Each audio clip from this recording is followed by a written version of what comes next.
Hello, everybody, and welcome to another episode of MTG Study Hall Quarantine Edition. I am one of your hosts, Brett, and I am joined, as always, by JC, Lily, and Dave. We've also got Tam on mic. And Tam, before we launch into the show, you want to take care of the bookkeeping for us? Yeah, absolutely. Thanks, Brett.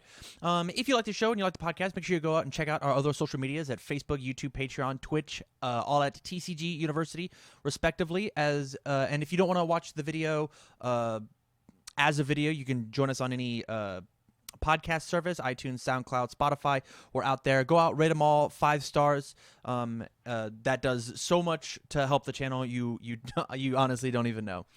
Big shout outs to all of our Patreon sponsors, junior or higher tier. We've got Addie, Andrew Dang, Anthony Albino, Chris Miner, Clay Cardwell, Jay Rogers, Jarrett Hubbard, John Stone, Justin Farst, Kat Maria, Kevin Broberg, Lucinda Letica, Andrew, Paul Casagrande, Samantha Stevens, Teodoro Ruiz, and Tyler Zampies. Big shout out to you guys. Thank you for helping us keep the lights on and keep this thing moving.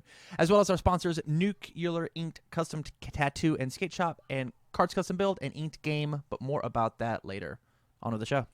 Thank you so much, Tam. So we've got a lot to talk about. Ikoria has been out digitally for a week now, so we can actually talk about it instead of having played it for like 20 minutes before the show. Before we launch into talking about Ikoria, let's talk about what we've been doing in Magic. Dave, you want to go first?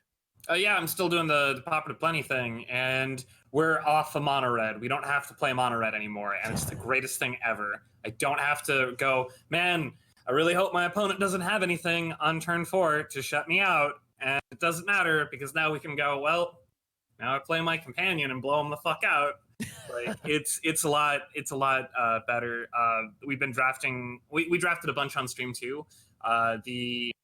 It's like a double-edged sword with the increased cost for drafting and the increased payout. So it was a good way to grind out a lot of Ikoria cards, but it's more of a high-risk, high-reward type thing. Because if you crap out and you don't get enough to get into the next draft, then it's going to take a while before you can. So we're at like 6,000 gold, I think. So we need 4,000 more in order to do it. Oof. So, yeah. Lily, what have you been doing in Magic this past week? Sorry, I felt the sneeze coming on. Oh gosh, okay. So in Magic, figured Moto out. Like actual Moto? Mostly. Like we're playing Commander on it. We played last weekend. It was an experience. Their damn game doesn't work, but you know. Moto is a quality program. That is what every Facebook group I'm a part of says regularly. What I'm saying is that flicker effects are supposed to track the thing. If a replacement effect changes, what zone it goes into, as long as the zone isn't a fucking hidden zone. Yeah, well, I'll get on to really quick. Yeah, before I jump in, JC, what have you been doing in Magic? I actually started playing a little bit of Arena. I guess watching people's various streams got me to be like, I should dust this off and play a little. I'm still playing in the like little tiny baby queue of like people just throwing their cards together. But you know, that's been fun. Also, I get on eBay and drunkenly buy signed cards like this Vine Lasher Kudzu because you know I'm about those weird art and That's, be like artist signatures. Yeah. That's Mark Teaton's artwork, I think, right? Yeah, you got it. My eyesight sucks. I was trying to make it out from what I could see in the picture. That was not memory. That was just my bad eyesight. I was like, that's really impressive. Yeah, Mark Teaton. And then your secret lair, the rat one, finally shipped for you? Finally shipped. I ordered it 2 months ago. Yay, COVID-19. But yeah, my pack rat print finally shipped. And I will be very excited to get that. And when we finally get back in the studio, you will likely see it on the wall. So fun stuff. Awesome. I am still waiting for my Theros God Secret Lairs to ship, but I'll get them when I get them. So yes, I've been jamming a ton of Ikoria on Arena. I played a lot of Limited. I had a bunch of tokens saved up and a bunch of gems, so I bought the 50 packs, and then I wasn't going to open anything until I had to for Brawling with Brett, so I earned 60 more packs, so we opened 110 packs on stream. I have at least one of, I think, of every rare in the set, and I have almost all the mythics. I might have them all at this point. Either way, it's close. We played Brawn with Brett last night. We streamed for 3 hours because we were playing new cards, and Oh my I lord. ate dinner in the beginning of it, so I didn't feel faint and like I was going to pass out. And then I've been jamming limited with my buddy Ben, which I need to stream. I literally open up Discord and we just screen share and talk about it. I don't know why I'm not streaming that. So maybe I just need to start streaming me playing limited because I love it. This set is awesome in limited. But we'll get to that. And the last thing I did is me and Lily and my partners played Moto Commander, and it was an experience. So if your commander changes zones or would be exiled, and if it's flickered, unless you click on your commander and set a specific rule, it just immediately goes to the command zone. So if you flicker it, like with just like a cloud shift, it command zones it, which is very frustrating because Kat was trying to play a flicker deck, and like 2 times it was gonna have a sweet play, and then her commander ended up in the command zone. Well, but it's not just that, right? Because what should happen when you flicker it, if you send it to the command zone, the same ability is bringing it back. The command zone isn't a hidden zone, so it should follow it because it's a replacement ability changing where it goes, just like how like the enchantment from Theros, the new Oblivion Ring effect does, where it'll find it in the same zone because it's the same effect. But like it doesn't. So not only do you have to do that every single time, you have, basically whenever you have priority, you can change the next thing that would happen to your commander, which is an asinine time to have it happen. Not only that, had it, even if it didn't do that, it still didn't work properly. Yeah, it's a mess. Although on the bright side, I did win both games. I was just playing Mardu Knights with the Brawl Mardu. Did you really win, or did I win? You made it take 4.5 hours, but I won. Why is my clock 10 minutes lower than your guys's? I made Bria. It took forever to resolve all of that. Anyway, I have questions about that platform. That platform's been out for a long while, hasn't it? And do they fix when people submit bug reports, or is it just like Wizards, like we gave up on this, we don't work on this anymore? They still work on it, but I think there's some bugs that they're willing to fix and others that they just kind of look at and go, well, we don't need to compensate people for this bug happening. So why put the effort on it? I think that might be closer to what it is.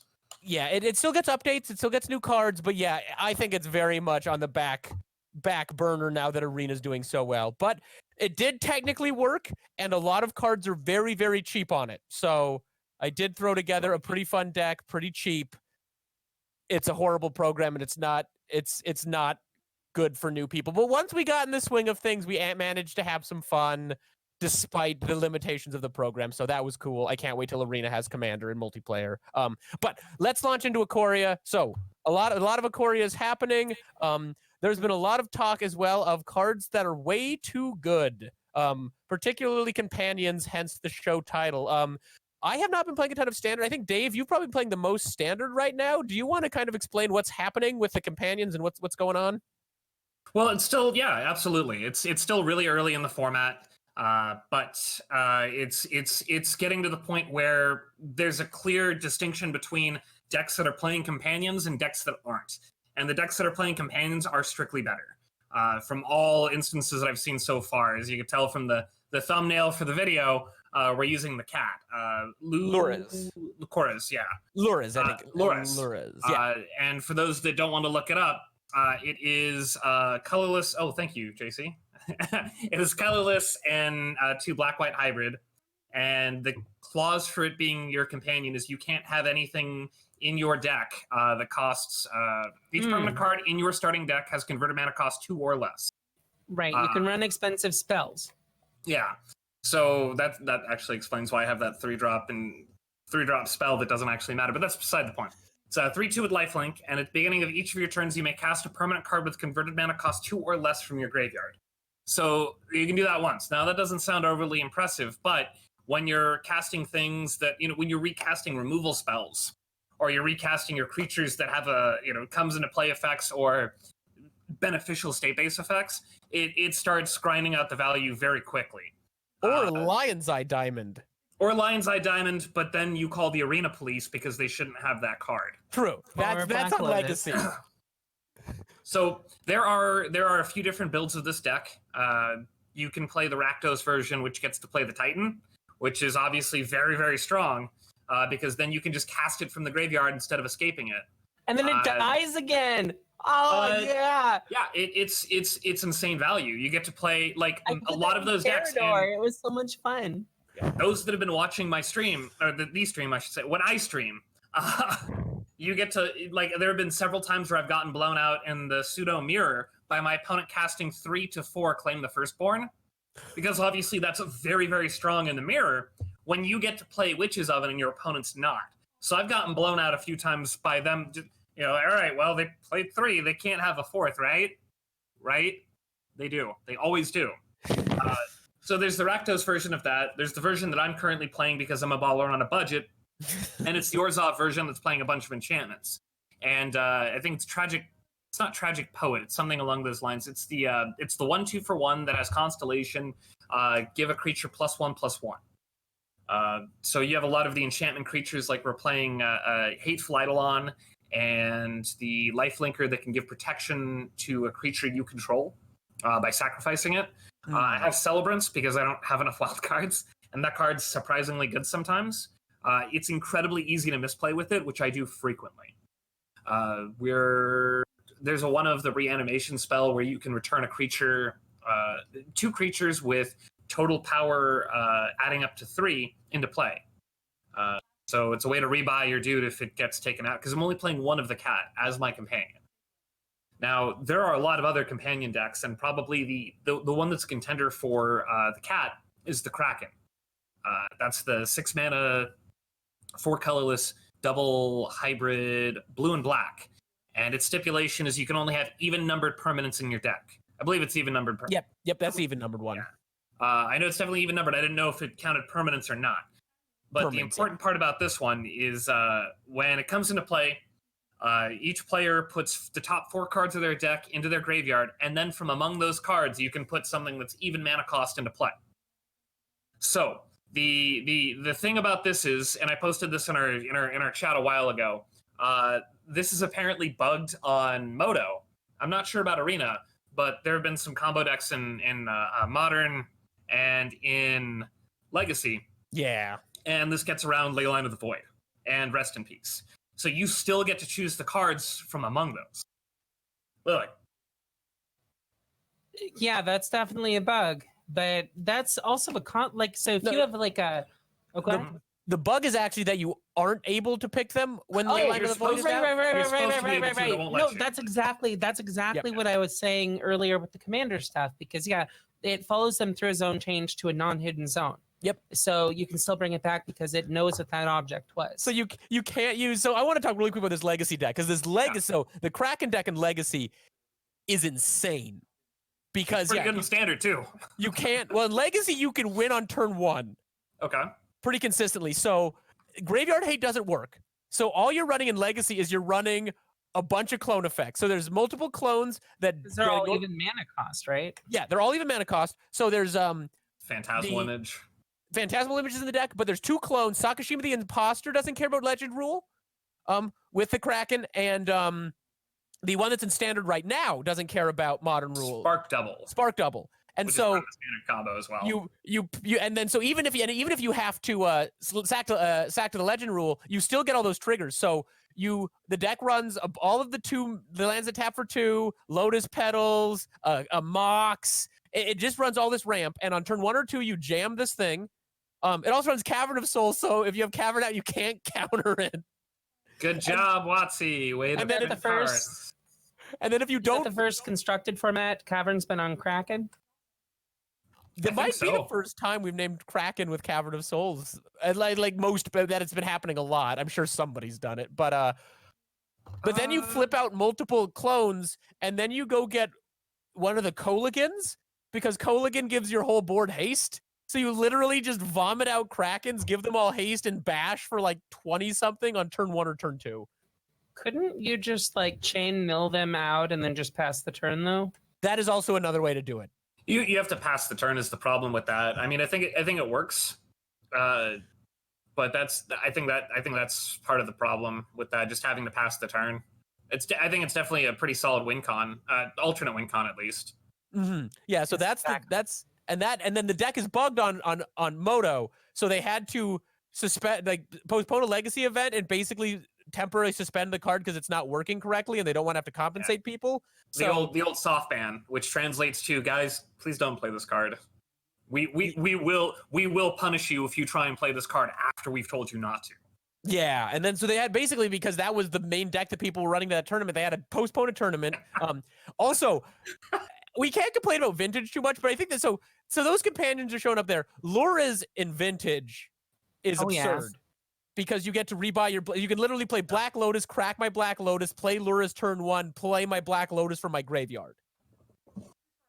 Or Lion's Eye Diamond. And so here's an interesting thing that I think we're going to move on to talking about, like, just the companions being too much. But so restricting Luras in Vintage, because you don't ban cards that other than manual dexterity cards, Scheherazade for tournament reasons, and anti cards, you don't ban cards in Vintage. You restrict them, which means you can only have one in your deck, because the point of Vintage is you can play everything, including power. Restricting Luras doesn't solve the problem because Luras is in your sideboard. And so Morrow said, if it's a big enough problem, we will ban either the card or companion in Vintage. So companion might be so good, it gets Vintage banned. That is the power level we're dealing with here, people. Well, think about it like this. You have to jump through these hoops to have an 8th card in your opening hand. An 8th card your opponent cannot interact with until you're casting it. That's pretty powerful. That's pretty good. Saffron Olive heck yeah. wrote an article today about a new standard deck with the Shark Typhoon thing. It's Ultimatum Shark Typhoon cycle combo. It looks sweet. But in the article, he says, after we built the deck, I looked at all the companions to see which one we could switch into our deck because having an 8th card seems good. So I think we're at the point now where, yeah, you just say, which companion do I put in my constructed deck? I'll make a couple tweaks, but guaranteeing the 8th card is so good. Because I think a week ago we mentioned this is a possibility. And we said we didn't, like, nobody was like super firm on it, but we basically seemed to agree that, like, we'll have to see what the pros think. Is that sideboard slot worth it? And the consensus generally appears to be yes. Yeah. Well, so I think it's interesting too, because like that's how limited has played out for me when I've been doing a lot of sealed because I don't like drafting with people, it turns out, on a computer because it's aggravating to see 6 packs on the person across the fucking table for me. Come on, Karn, hurry it up. fine. I'm with you. But when I was doing limited, I get a companion and I'm like, all right, so playing this, if I can swing it, is almost certainly better than not. How could I make this happen? And the pools where I've had a companion and was able to make even a functional deck with it, it was absurd. Well, and if I may make a point real quick, that ability to work around whatever condition it gives you gets easier the larger card base you have. So it's going to be easier to do that in older formats where you have less bans and you have more cards available to you to work around those restrictions and create better decks from it. So it's almost like getting that 8th card. It's almost like the cost of that 8th card is the restriction that puts on you, and that restriction becomes less costly the more open whatever format you're playing is. That's exactly the problem, because like there's at least 4 of these things that are probably tier 1 or tier 2 in standard, and that's so limited, the most limited card pool you could possibly have. Lily's saying it generally makes sense to slot these in. Standard, it makes sense to try to slot these in. And so yeah, every step you take back, Pioneer, Modern, Legacy, every time it gets easier and easier, and it gets more and more degenerate. Because like even just in standard, the Jeskai Fires deck was really good. That was a tier 1 deck. Jeskai Fires had to tweak a couple cards to run. I think it's Gigantha. The Macro Sage. The Macro Sage. That's the one I've been playing against. I think that's probably the 3rd most playable of them. I would argue that it's either third or I would say it might even be second, just because If- fires are so strong. If it didn't feel like I was never in the Kraken games, I probably agree. But I think the Kraken might be the best, but enough people aren't playing it yet. Yeah, it's like I don't. Yeah, it's. I'm sure we can sit here and nitpick this one, 2, or 3, but they're all they're all great. They all feel like a mistake. They all feel too good. The odd one is seeing play. I haven't seen that constructed yet. Not in standard on Arena, but it's in Pioneer. You said, sorry.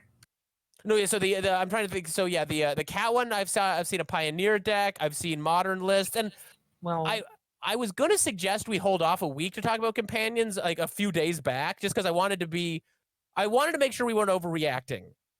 And it's like, of course everyone's trying it out. Of course we have all these tournament results, but then the results kept coming in, and they kept coming in, and they kept coming in.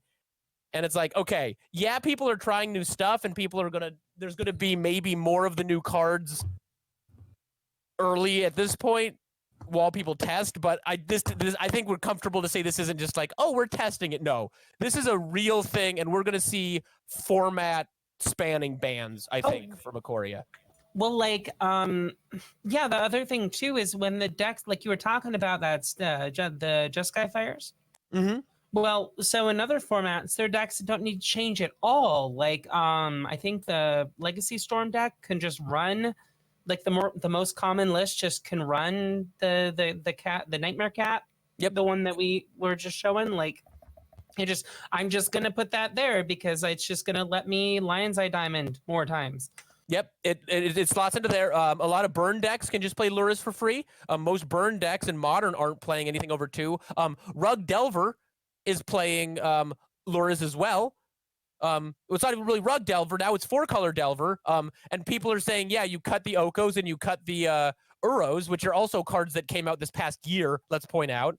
So the tier 1 cut Oko. Yeah, you cut Oko because Luris is better than having Oko in your deck, and that's a sentence.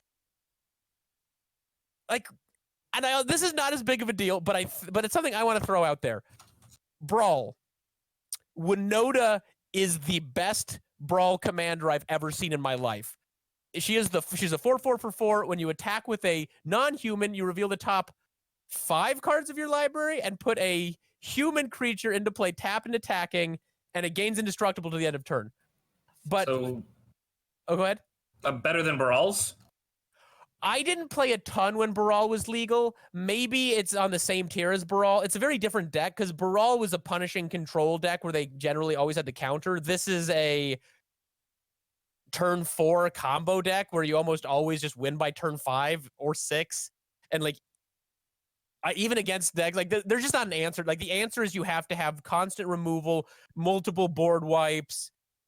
Like we did it at the end of the stream yesterday. My friend had a deck built and he sent me the link. I imported. I didn't look at it. I just started playing. I think we won 9 games in a row, maybe 7. Every game we played we won. Today I played 11 more games.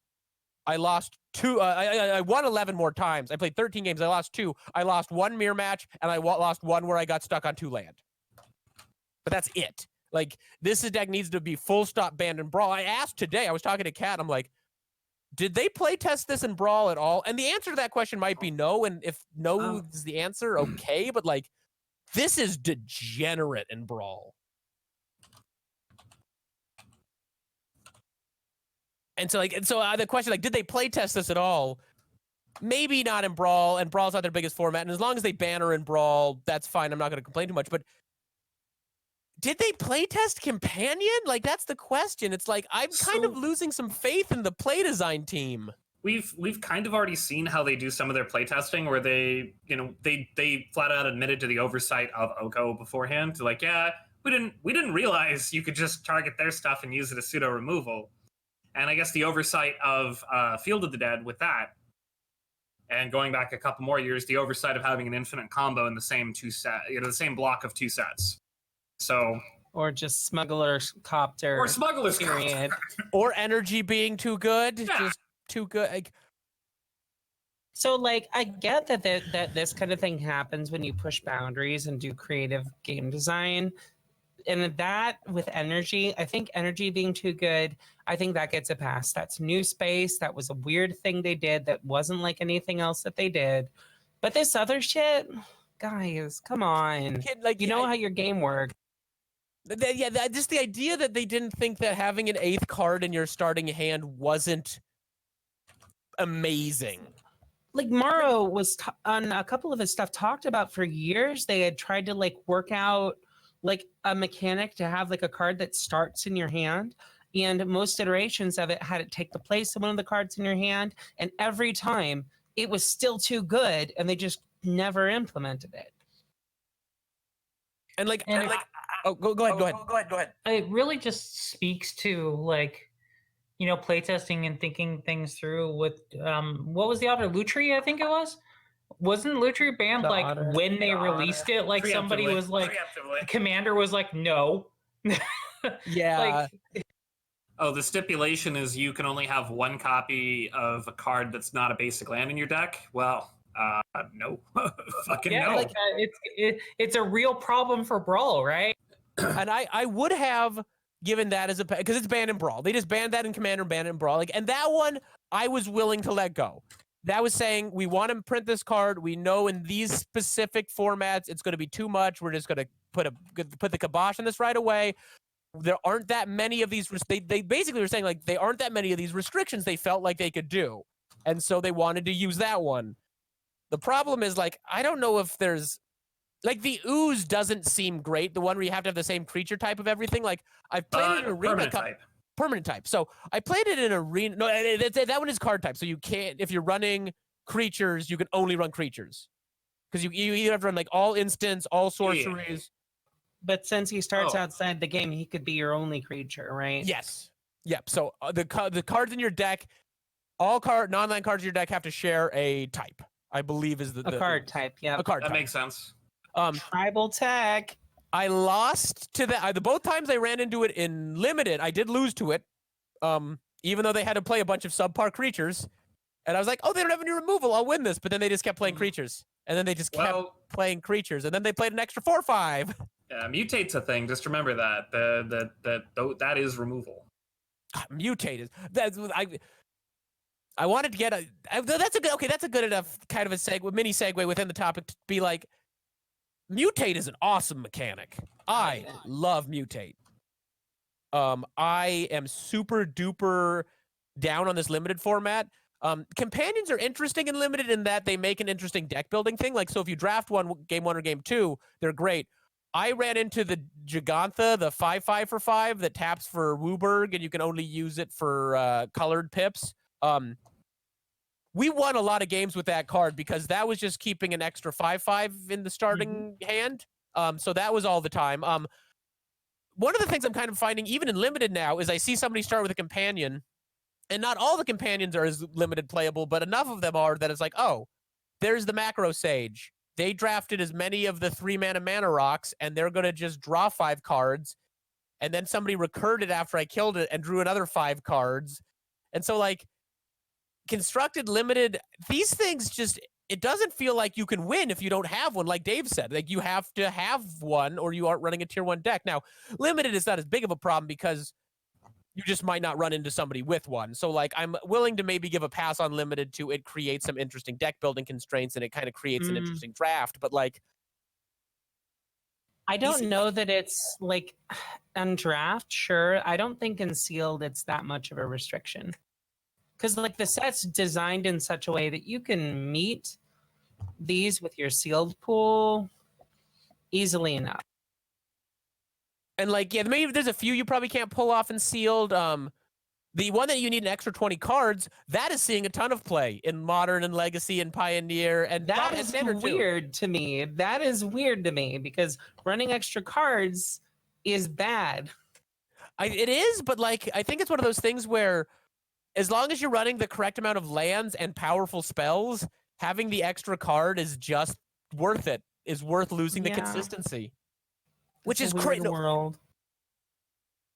No, and that's the thing. Maybe Wizards thought like, oh, you lose consistency. And maybe they were, we were sitting here overvaluing the sideboard slot last week. maybe Wizards did the same thing, but we also just talked about it. We didn't have months to play test this. And so it's just one of those questions of like, even if standard's okay, and they basically say like, hey, our game's big. We don't want to let old formats stop us from doing cool stuff. But like, is the standard gameplay even something we want for 2 more years? Or a year and a half, I guess, technically. Because I'm thinking no, but what do y'all think? I think they did not make they did not make the companions equal. That's kind of where I'm at on that. Like, I think some of these are probably going to have to get banned, and others are just kind of not good enough for constructed. Like the one that taps for Uberg, I don't think that one's good enough. I don't think that's very good at all. Like in draft, I think it's fine, but in constructed, just not good at all. The cat and the kraken, I think, definitely need to get banned, and probably put the macro sage and the ooze on watch. You say even for standard? Yeah. No, because that's I'm curious because like I think it's without a question Legacy's gonna see some bans. Vintage is gonna have to do something. Modern might, Pioneer might. But the idea that we're already looking at multiple cards, that looking at a standard ban is intense, and maybe the meta will shape out. There'll be companion decks, there'll be non-companion decks, but like it's gonna be weird. So for me, this feels the most similar to back when Commander had the ban list and then the banned as Commander split with their legal cards, where a certain card is fine in one of the 99, but not when you have immediate, consistent access to it. And I think this is the same. Like when they went to the unified ban list, I get it. I'm always for arguments in favor of consistency with rules and deck building, but like that also served a mechanical purpose, and just having to blanket ban things that are fine in the 99 because they're a problem as a commander, it sucks. But this is relevant. I mean, it's relevant because this is the same situation. These are creatures that would not be remarkable as one of the 60 cards in your deck, but because you consistently have access to them, it's a problem. That's an interesting thought. So Wizards could ban the companion mechanic, keep the cards legal, say you can't use the companion as intended. Oh my god. So that would be such an admission of a fuck up. That's bigger than just banning it to me. It's like, hey, this whole mechanic is messed up. Is it better for Wizards to just ban, let's say, the 3 to 4 worst defenders in Standard, or to just say you can play the cards you got, but you can't play them in this way? Like, which is better? Which is the world we want to live in? Well, that feels like an almost fantastic segue onto what we wanted for our second topic, and that's anyone? Errata. Yeah. What if they did a power level errata on companion? Oh Lord. Before we move over full into errata, let's each go around and say what we would prefer if bans are needed. If we'd rather they ban power level ban the mechanic and keep all the cards around, or ban a handful of the cards. So, let's all go around. What would we prefer, Dave? JC, you go first. I'd prefer they ban a handful of cards. I like the mechanic. I think it's like you guys were saying, they've been trying to find a way to give you something that is always going to be in your open hand. They've been trying to give you a way to have something that is like really like identity building to your deck. And I think they are trying to capture that, and I think this is a good solution. I think it feels good too to have it. I mean, like, so yeah, ban the cards. Lily, where do you come down? Real quick on that, JC. There are formats for that. They're Brawl and Commander. I say so. If we're talking health of the game, ban the mechanic. If we're talking Wizard saving face, ban the cards. What would you personally prefer? Ban the mechanic. Ban the mechanic. Okay, Dave, where do you come down?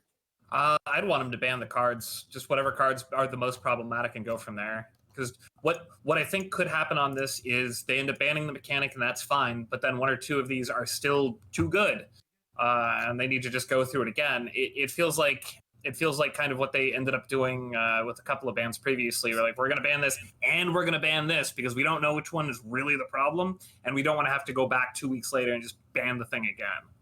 Do you really think that any of these would be a problem if they didn't have immediate access? I think the Kraken could still very easily warp standard in particular. Probably not the cat. I don't think that would necessarily be the case.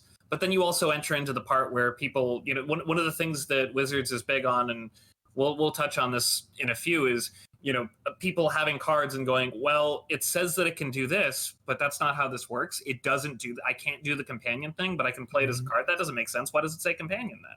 Like, there's a valid reason for it, but Right. that's something they've set the precedent that don't want to do it. Oh, I get that. Because it makes me wonder, Lily, you mentioned obviously you have Brawl and Commander for that identity thing that you're trying to build around your deck and always having access to a card. It does make me wonder if they could, instead of outright ban the mechanic, restrict the mechanic to certain formats or build a format around it. So like build a new format with a card pool that they select that works with that mechanic. That's it.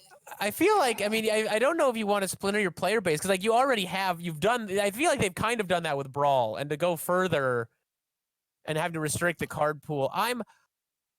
When it comes to the question of the ban the mechanic or ban the problem cards, I am super torn, because the cards are awesome. The cards are really cool in a vacuum. And so I both see they're really cool, so I want to keep playing with them in my deck, but I also see that they're really cool, so I want to be able to use them how they're intended. And it feels weird to just cross out 4 lines of text on a Magic card, particularly if somebody starts with Ikoria.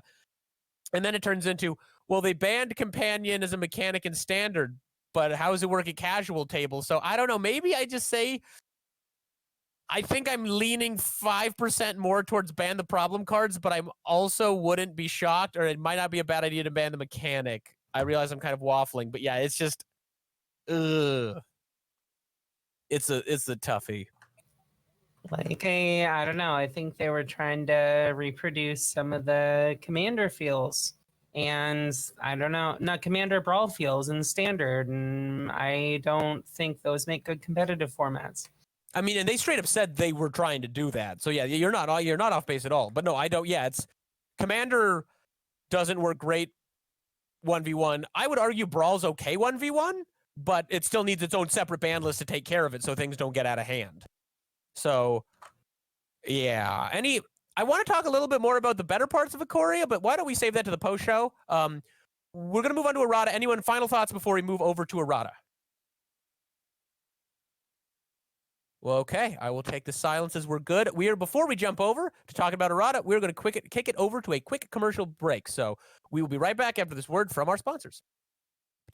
What's up, everybody? Welcome to the ads. Thank you so much to our sponsors, Inked Gaming, Nuclear Ink Tattoos, and Cards Custom Build. Are you looking to get a custom playmat? Well, then we suggest you check out inkedgaming.com. They have custom playmats, dice bags, mouse pads, and much, much more. You guys gotten anything from Inked Gaming? Not yet, but I keep meaning to. I've got 2 Magic playmats as my current gaming setup, and but one of my Innistrad Championship mat which I didn't win, I just got as a prize, is super chewed up.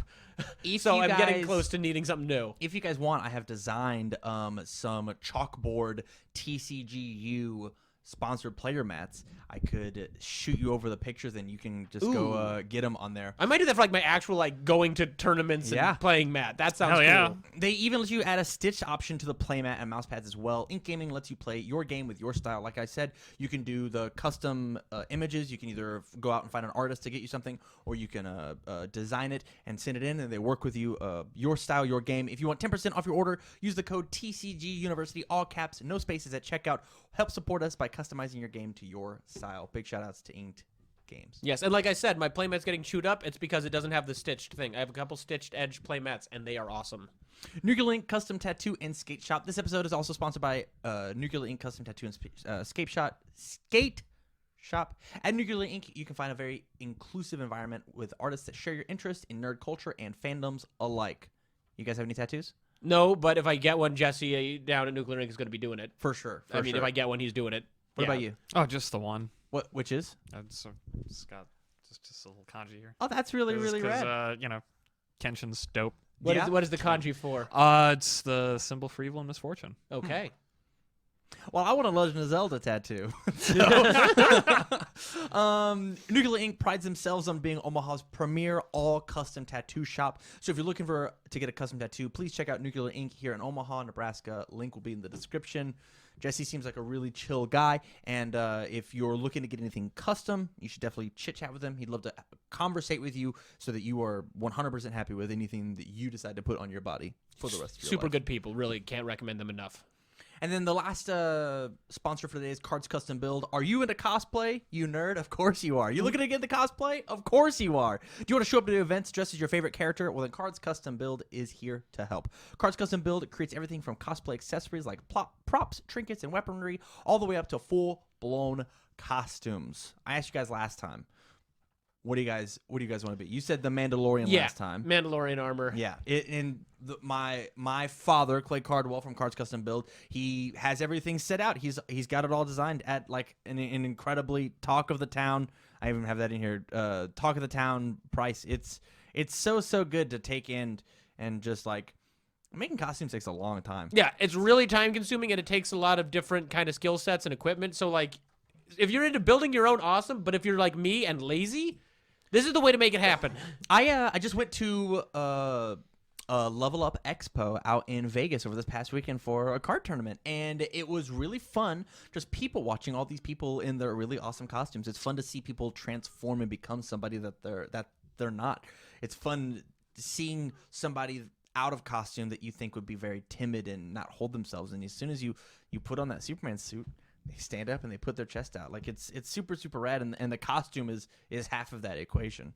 So go over to Cards Custom Build either on Facebook or on their Etsy account. Links will be in the description down below. Make sure that you mention TCG University sent you their way, and you'll get 5% off your entire order. And whenever you're talking about really high level costumes, 5% is actually a ton. That could be upwards of like $50.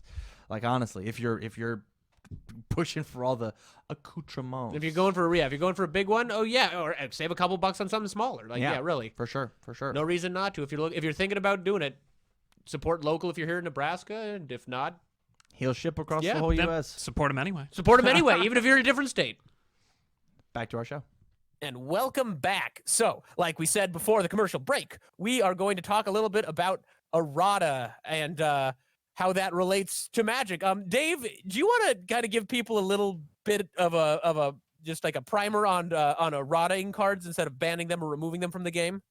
Yeah, there are functionally two types of errata that I'm aware of. The first one is this card doesn't work the way that we wanted it to because of some typo, so we need to issue an errata so it works the way it was intended to work. There was a card under the old rules, like during Mirage era. There was an artifact that on the upkeep, it tapped everything that I'm actually going to have to look at. It was Sands of Time.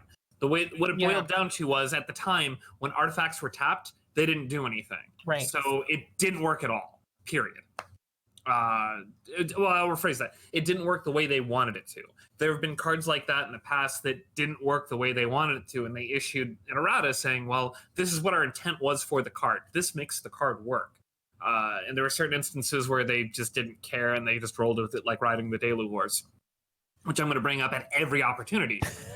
For those that don't know, I've talked about it before. It is a sorcery from Portal 3 Kingdoms that grants a creature +2/+2 and horsemanship indefinitely. They meant for that to say until end of turn, and they goofed. And they just went, it's a starter set. This is never going to be a thing. And now it's legal in Legacy and Vintage, but no one cares because do you really want to give the creature horsemanship?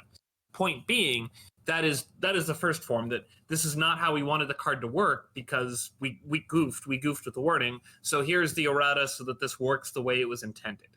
The other form is power level errata. And they've done this with cards like Time Vault and Lion's Eye Diamond, and I think Phyrexian Dreadnought as well. Those are just the ones that come off the top of my head that I remember that they had to issue errata on those because the way that they were printed, the way that they were intended was too good, but they didn't want to ban the card. So Time Vault is probably the poster child for this. The way Time Vault works is it comes into play tapped. you untap it by skipping your turn, and you tap it to get a turn. So they realized the combination, combos with Voltaic Key and things to untap it were too strong, because then you just go infinite. So they issued power level errata to include what they called a time counter. And you needed to remove a time counter in addition to tapping it. And the only way you got a time counter on it was by untapping it. After years of this, they realized, well, we have a lot of power level errata. Maybe we should just shit or get off the pot. And just flat out ban the card if we don't want it in the format, and stop issuing power level errata, because we don't like it when our cards do something other than what they say they do. So that There's is kind a of very, a third go ahead, category. Okay. Yeah, that's what So- I had a feeling there was, and you know more about this than I do, because you're into the game design far more than I am. So the third part is the game has changed around this card to the point where it no longer works like we wanted it to work. So we're changing it to bring it in line with how it was originally designed, even though when we made it originally, it worked properly. A Johnny's Pride Mate. Well, that's actually a corner case. That's even a little different, Lear. Oh god, there's so much to this topic. We might have to do a part 2 on this. So, Johnny Pride Mate used to be a May trigger, and I was going to bring this up, and they changed it to not be a May trigger because it was getting annoying on Arena. Because it's a good thing. So yes, there's unique circumstances where you wouldn't want your creature bigger, but we can generally say making a creature better is good. And so the reason for a while they printed those effects as May is if you forgot an effect and it was mandatory in the tournament procedure, that was a game rules violation. And those could stack up and get you banned for just forgetting something. They actually changed tournament procedure to allow you to lapse triggers that would be positive for you and have it not be a games rule violation. So what happens in that instance, arbitrary distinction. It's very arbitrary. It's very weird. And so what happens generally there is if I lapse a good trigger for me, I don't get to go back and do it, but neither myself or my opponent is punished for missing a games rule. And my opponent can also rewind and make me do it if they want me to do it. So your opponent can say, hey, you lapsed that trigger. I want you to have that trigger because I want your cat to be a 4/4 so I can exile it with Blade Banish. That trigger happens. If it is not a May, if it's a mandatory trigger. So it's one of those weird combinations of, so they used to do errata a certain way, and then they changed their policy. And then they used to have the rules a certain way, and then they changed their policy. And now they want there to be less May triggers and more triggers that just happen because it's less clicks on Arena. Oof. Yeah, Which because is the weird. argument was that they made the May trigger in the first place so that you didn't get punished if you fucked up and didn't do it. Yes. And and because that was no longer a punishable thing that you fucked up because you didn't do it. Also, it's more new player friendly if it just fucking happens. So like it was like this is how we wanted the card to work in the first place, but like we didn't want to punish people for it. Well, So- like in Go ahead. So, like in casual games too, like if something isn't a May trigger, you don't feel like you're having to like beg the other people at the table if you want it to have happened and just forgot. Yeah, if you let's say you miss it by like 3 steps, you go, oh, I missed my trigger here. We were playing Commander. I'm gonna go put the counter on it.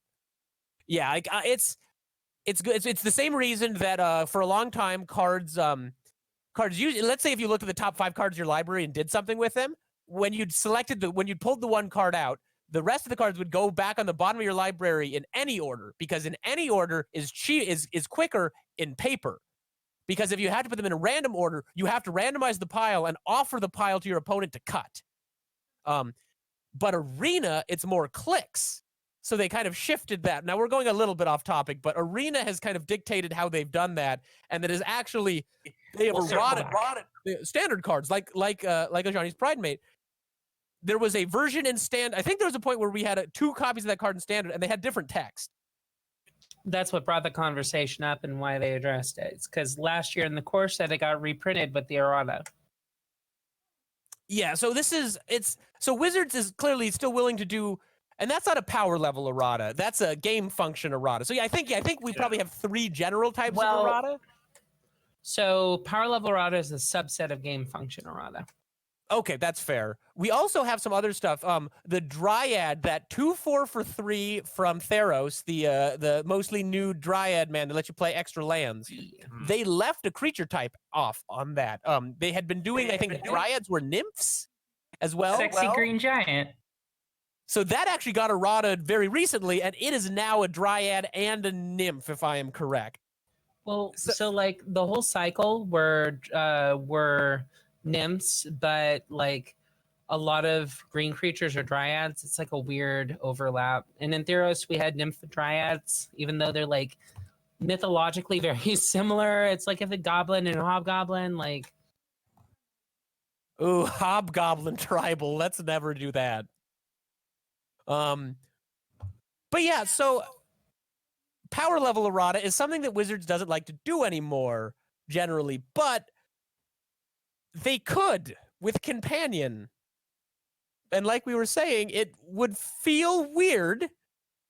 And like Lily said, it would also be a very large admission of guilt of we really fucked this up. So the companion rule on the card, this is worth mentioning, only says companion, which is a keyword, and then restriction. There's no other text on the card to indicate what that means. They could change the rule of how companion works around the card while still leaving the printed card intact. I have heard that suggested actually on several places, and some people have suggested you go to the comprehensive rules and you edit what companion means, and you could have it say. Partner.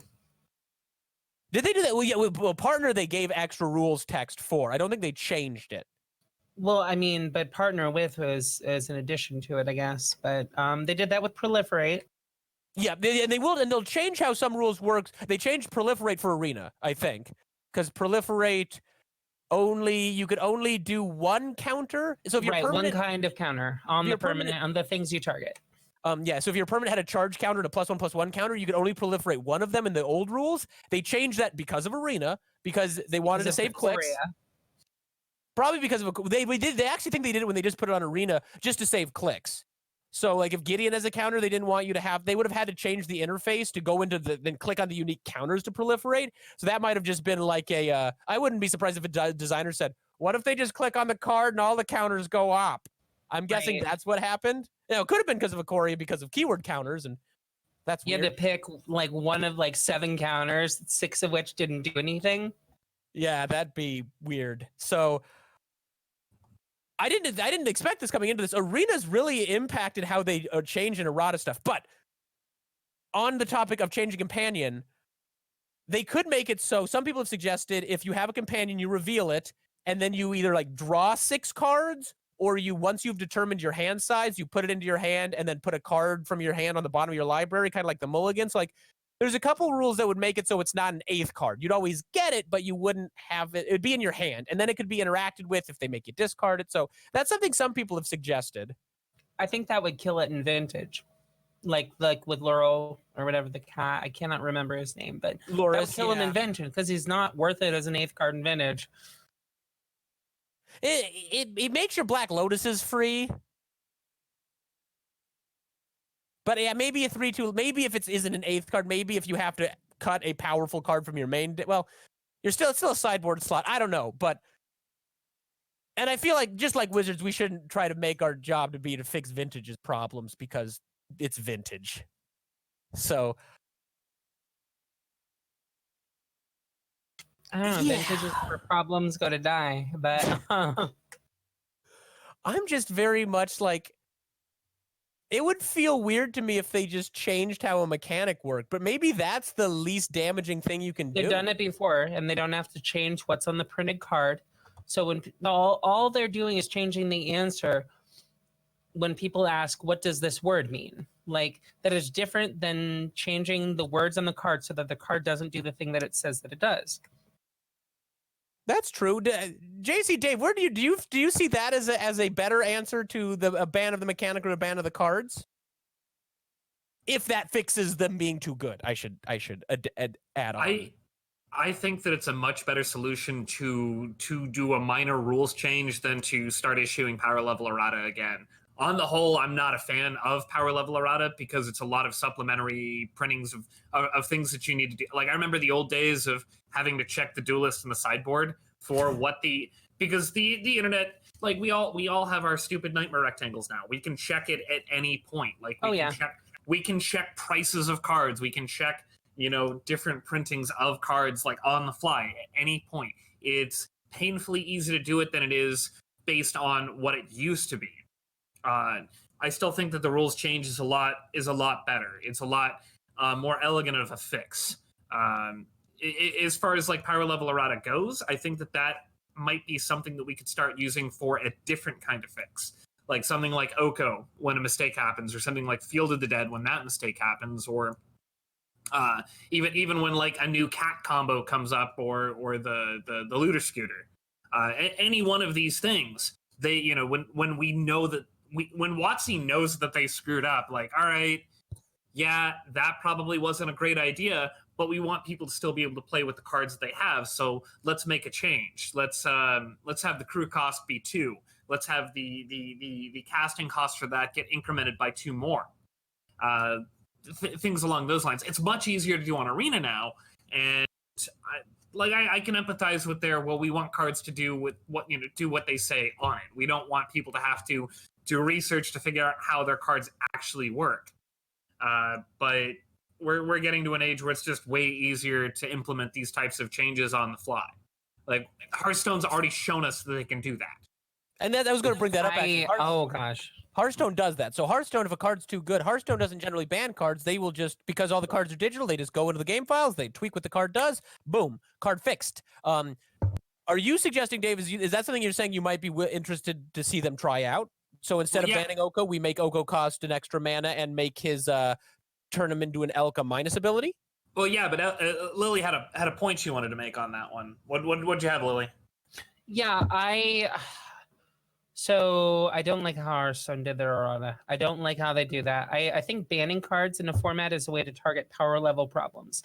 I think functional errata should be reserved for systemic functional problems. A whole mechanic being overpowered is an example of where I think functional errata would be appropriate. An individual card being okay. So Planeswalkers, that's another example of functional errata. So back when Planeswalkers first came out, if a creature managed to get a loyalty ability, the restriction on one loyalty ability per turn was tied to the Planeswalker card type, not to the loyalty abilities. And you could do that with Experiment Crush and other nonsense.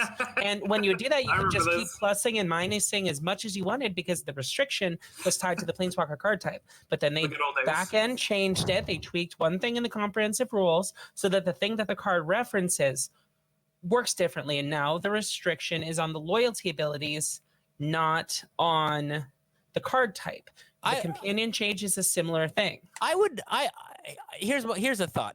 I don't disagree that I agree that they probably should change how the companion rule works. I would argue that they're terribly similar because because the Planeswalker thing, it's easier now with Sarkin, but back then you needed a lot of cards to make it happen. And it wasn't. That seemed like a tweaking a corner case. This seems like fundamentally altering the mechanic from the newest set. Right, but it's also a bigger problem. Yeah, that's absolutely accurate because the Planeswalker loyalty thing, that was a little bit of a who cares? A whoopsie, but the sequence of cards that but you're a Jenny and you're really into this. And so like the Jennies could do that and like I'm going to set up this wacky thing. But like that was a corner case, and so they fixed it, but that's like, oh, it's a little problem, we'll do a little tweak. 99% of players won't even know anything changed. This is, though, we have to tell you, like, hello, everyone, we have made a mistake. This is what we have decided to do. We've written an article about deciding to do this. We apologize for doing this. Like, it just seems big, and it's a big problem, so maybe it just does require a big solution, but poof. Well, so I don't generally agree that like individual card power level errata I don't think it's almost ever appropriate. Like it always feels bad. And I didn't like when Hearthstone did it because then when things moved on to their Eternal format, people weren't able to play the decks as they existed in their heyday, which I think is an important draw of Eternal formats. No, that's it's interesting too because a digital client enables changes easier, but it also enables you to compensate your players as well. If you back in the day, if you had to ban a card in Magic, tough luck. If they ban a card in Arena, they can at least give you the wild cards. Well, Now, you still might be out of deck, but you get it back. now they did implement kind of a compensation during Urza Block in particular. I don't think they've done this since, but there was a period where if you opened a banned card, say like a Tolarian Academy, I think you sent in the banned card and WotC would send you a pack. Oh my lord. That is not a thing that I think they should do anymore, but that was kind of an extreme thing, like because during Urza Block they fucked up a lot. I'm sure and they had to do a lot of bans. I'm sure everyone who sent in stacks of banned cards from Urza's block are thrilled they did that. So Shoot, I think Tolarian Academy is like 30 right now. 30 or 40, mostly because it's banned and everything, I Yeah, think. it's banned and everything but vintage. it'd be Guy's cradle price if it wasn't. Oh, yeah, no, it'd be more. Yeah. So I think Legacy would be unplayable, but okay, so I have a question, right? So and this relates, just bear with me here. So if games are art, if they're playing games is a form of engaging with media, people can go back and watch an old movie as it existed when it came out. People can look at a painting that was painted the same way it was so many years ago. People can't go back and play a game the way it existed at a previous point in its life if functional errata is a thing. That's true. Oh gosh, there's so many things I want to say that like feel like they brought it onto 3 other topics, but I mean, it does. I understand your hesitance to fundamentally change stuff written on cards. JC, I actually wanted to check in with you. Dave brought up some good points there, but I don't know if we got your answer. Or would you be comfortable with them changing how the companion mechanic is worded in the rules and not changing the cards? See, the problem with this is kind of here's what I say. Have you ever met one of those people who remembers the names of everybody that they've ever met? Like you walk into a store and they remember who the fuck you are. like they have an eidetic memory or something like that, Yeah, like people with like really great memories, really great functional ability and stuff like that. And so if the problem with errata is we want the cards as printed to do what they say they do, you have a similar problem when you change something else that someone remembers how it works. If they remember how it works exactly, it's not a problem for people who are like they ask questions all the time. They don't have the rule book fucking memorized, but there are plenty of people out there who like they don't need to look at the card and read what the card says. They know what the fucking card says. They have a memory that tells them that they've read the rule book. They know what the fucking rules say. Like if you change the rules on them, that is the same thing to them as changing the card. That's a good point because we're talking about it. If you change how it works in the rule book, sure, it's great for new players who ask, but for the players who bought the cards, who play casually at their kitchen table, who maybe asked once when the mechanic came out or read the article when it came out, said, "Oh, cool, that's companion," but they aren't as engaged in, say, the 4 of us doing a Magic the Gathering podcast once a week. And so, yeah, you are changing the rules, and even if because they aren't, that's the thing, they aren't necessarily touching base with someone who's at a judge level once a week. They aren't going to F&M, so you are creating this strange dissonance out in the world of how this works. And I mean, like at the risk of like Lily absolutely murdering me, Sinbad was never actually in a movie called Shazam, even if people fucking remember it. Okay, so I've got a thing, right? Okay, so JC, I am in that position. I generally remember what cards do. The only cards I'm looking up are old cards when I'm not sure how they interact with the modern rules. Practically speaking, it is easier for me to remember changes in the rules than changes to particular cards. They're fundamentally different things. If a particular mechanic changes how it works, that is one thing that I need to remember, versus if half a dozen cards change, that's 6 things. Like that's a yeah, no, and that's You're right. that's fair for a connected person, but I'd say the kitchen table person Kitchen suffers. table people already play by different rules anyway. They don't play the game like they do. They don't play when the you game. when you tap a land of War Elves, you get a forest out of your deck, right? Right. And then that's not wrong. It is wrong objectively, but it's their gameplay experience. They're already playing by different rules. This does not fundamentally change that situation for them. So, taking that in mind, I have one further point I want to make. Because I largely agree with you. I wanted to bring up that point because I think it's important for people who are kind of sporadic players with excellent memories. I think it does create a problem there, and I think it also just creates a problem with because I mean, even in MMOs and stuff, like when they rebalance classes and stuff like that, like it's easy enough for people to know about it. It still pisses people off. It's like this doesn't work like it's always worked, and that sucks. But like. So is the solution then if rules changes are more acceptable, more digestible, easier to remember, and less of a disruption to the player base in general, do you just take to printing cards that have way more keywords on it? Just keyword a lot of things. That way you can change keywords. I like that argument. So I don't think keywords generally are good. Like they're good. They're good for shorthand. They're like, I don't know. They add a lot of complexity on the front end of cards. But so I think the thing to keep in mind is that out of how many 100,000 Magic cards are there? How many 100,000? How many are there? I used to have this number memorized. Stand by. There's at least 7.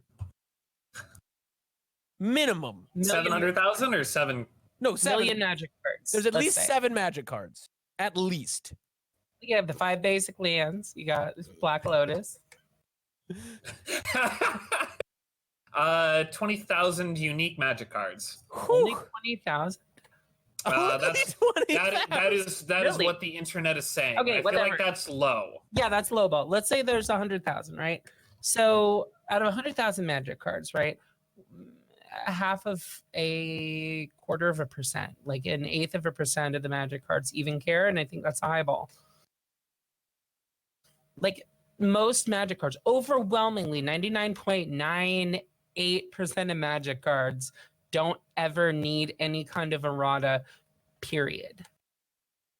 So basically, Wizards, we're calling out to you right now. If you're going to introduce something newfangled and crazy that might upset the game in so many kinds of ways, you damn well better make it a keyword so you can change it in the rules tab. Kinda. That is a unique solution. Okay, so we're coming. We're past the hour mark. So I want to propose something here. So there's something that I want to discuss, but I feel like it is a topic length discussion. We're talking about cards doing what they say on them. I kind of want to cover rules updates, like the 8th edition rules change and kind of the Planeswalker damage rule change. So what if we kind of do errata part 2, that whatever that errata falls under, next week, and also discuss about, I think last week episode we were talking about digital and physical alternatives. I do want to talk about that. So why don't we say next week we talk about that, and we talk about changing the text on Magic cards on a large scale, which we've had to do when we change how the rules work. Does that sound okay? Oh, I am so down. Yeah. This is like literally the best topic I could imagine. We might even Because I really want to talk about what the future and what you can do with that, like when we move to different platforms, holographic cards. And Okay. And Dave, what were you saying? Honestly, we could even get a little bit into Chandelar, one of the best PC games ever. Okay, yeah. So let's plan on that. Any final thoughts on companion power level errata before we wrap the show and go to the post show? Just one final thought. Like, Wizards, I like your game, and I like that you're pushing boundaries, but banning cards like release after release feels really bad. Well, now keep in mind we've been a while since we like the Bioko Once Upon a Time bans and the stupid Green Instant. That was a while ago. We haven't had one for Theros yet, for standard in particular. I do want to point out though, back in the day, there wasn't a ban from Mirrodin to Zendikar. Right. And so it's saying like there hasn't been a ban in 6 months. Like What that's way? a weird rule. That's a weird rule to Well, live we, in. we haven't had it for a set. We are in a new, I think that demonstrates the new paradigm we exist in now. Yeah. So it's an exciting new time. magic is weird. Any final thoughts, Lily? Any final thoughts, Dave? Oberol Envoy did nothing wrong. Okay. Dave, anything to close this out before the pre-show? I'm probably gonna like. Did you know that Sinbad's actual name is David Adkins? Okay, we're gonna go to okay. Everybody, thank you so much Thank for you, Dave. watching. This has been MTG Study Hall.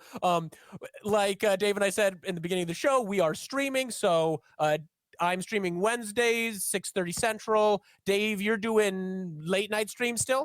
It's like 1 a.m. when I'm working and earlier when I'm not.